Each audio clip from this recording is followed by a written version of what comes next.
বন্ধুরা, আপনারা তো অনেকেই কালীঘাটের মাকে দর্শন করেছেন, কিন্তু মায়ের এই অজানা কাহিনী শুনেছেন কি কোনোদিনও? আমরা সকলেই জানি এই মা খুবই জাগ্রত, মমতাময়ী, কৃপাময়ী।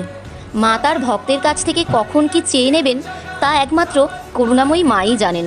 সেইরূপই একটা ঘটনা হলো, বহু যুগ আগে মায়ের মন্দিরের কাছে খুবই গরিব চিনু শাঁখারি নামক এক বিক্রেতা শাঁখা বিক্রি করতেন। যে সমস্ত বিবাহিত মেয়েরা মাকে দর্শন করতে যেতেন বা গঙ্গায় স্নান করে তার কাছ থেকে শাঁখা কলা কিনতেন, একদিন তার একটাও শাঁখা বিক্রি হলো না।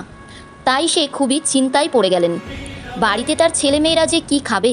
তখন এই চিনু শাঁখারির ওপর মমতাময়ী মায়ের দয়া হলো এবং মা একটি বিবাহিত মহিলার রূপ ধারণ করে চিনু শাঁখারির কাছে শাঁখা কিনে নিয়ে পড়লেন এবং তাকে অনেক রত্ন দিলেন আর তাকে আশীর্বাদ দিলেন অভাব দূর হবার। সেই দিন পূজারী সন্ধ্যাবেলায় মাকে আরতি করতে এসে দেখলেন মায়ের হাতে নতুন শাঁখা পলা। এদিকে চিনু শাঁখারিও প্রত্যেক